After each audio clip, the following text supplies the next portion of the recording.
everyone, welcome to another Underrated Film Saturday, and today for today's video, I thought it would be interesting to discuss Office Space.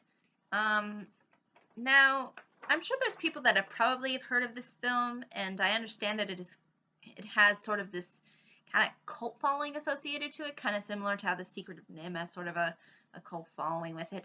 But I do think it is underrated in the sense of the fact that it didn't make a huge amount of money when it came out initially. Also, although it did have maybe a few big names like Jennifer Aniston,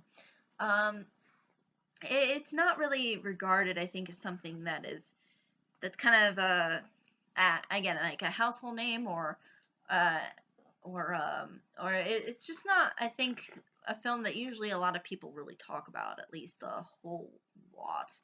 So I thought it would be interesting to kind of discuss it. And yes, I know there's been memes kind of associated with it. But at the same time, I don't think it's as looked at as some other films that have come around this time period. So I thought it would be interesting if I talked about this film. Again, the initial box office wasn't that good, and it wasn't really something that a lot of people took really huge notice of until it kind of came out onto DVD, and then there were people who did talk about it. But I think usually that's a lot of the times what ends up happening with some films. But at the same time, I think upon its initial release, nobody really took notice of it. So I figure, why not talk about it right now? So basically, Office Space revolves around the life of Peter Gibbons and the other characters who are technically the side characters. Peter Gibbons is probably the main character, I'd say. But basically, it follows him as well as these other side characters and how they're very unsatisfied with their jobs. Like, they are just in shambles as to how crazy and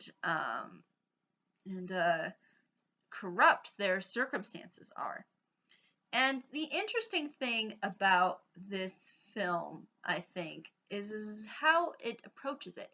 Instead of making it kind of like a drama where they're kind of trying to figure things out and see how they can, get out of these situations through seriousness, it addresses it purely through a comedic lens, which I think is kind of brilliant in a way. It's kind of like The Office, but at the same time, I think Office Space is actually a lot funnier than The Office. But maybe that's only because I saw a couple of episodes of the American version of The Office. I heard the British Office version was a lot better, or at least that's what I've heard from some people.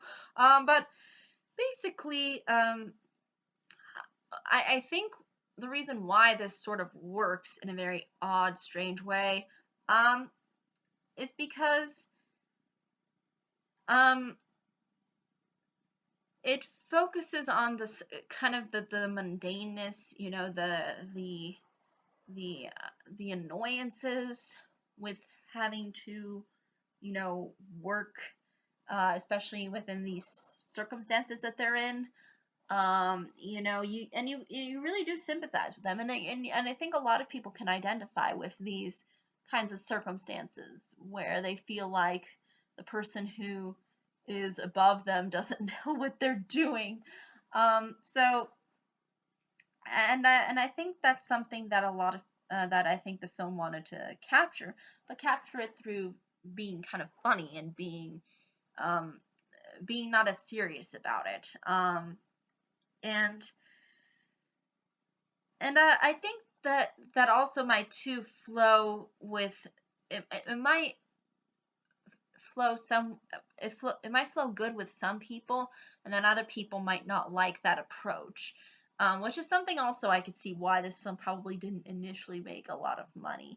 The idea of putting comedy within this kind of very boring scenario just didn't seem like it would be funny. And I think that's probably why people probably initially turned away from this film. They thought, how is an office setting supposed to be funny? Like, what can possibly be funny about, people going to an office and working there? And, how can that be interesting? Why would I want to watch something like that? And so I think that's probably the initial thought that people had. Whereas if you actually do watch the film, I think there is a lot of genuinely funny and ridiculous moments. And again, it really addresses the kind of mundaneness, the frustration, the inability to maybe even do anything, and the kind of rebellion that maybe sparks as a result of that. And that is all showcased within this film. And it is showcased, I think, in a very funny and very goofy sort of way. And I think that's what makes this film rather unique and interesting. Um, and I think is worthy of recommendation. And I like the fact that it kind of took these sorts of risks and it kind of tried to showcase this sort of a crazy, ridiculous scenario. Um, and in doing so, I think it gets its point across really, really well as to, how a lot of people can be very disappointed with their working situation, and, and then at the same time, they can sort of kind of laugh at it, um, and I think too, there's a lot of there's people who've probably encountered some people who are like the people that are within this film, and I think that's another thing too that makes it fairly identifiable. Is it a little bit over exaggerated? Absolutely, I'm sure. But at the same time, I think it still plays around with the idea of, people not being able to, really do anything. And so when they're put in these kinds of scenarios and it ends up being displayed in the form of misery, it makes you kind of laugh. This is where I think the misery through humor works. I think it has just that intelligence to it. Is it perfect? Absolutely not. Is this Oscar worthy? No. But at the same time, I still think it's interesting. I still think it has these cool and funny scenarios that I think are very identifiable, and I think a lot of people can relate to, and a lot of people that I think would um, really identify with and really kind of appreciate, because they're kind of taking off that an energy that's that's put probably on them, 8 hours a day, 5 days a week, or something like that. So ultimately, I think it works in what it's trying to do. But I think, there's other people who could probably have different opinions on this.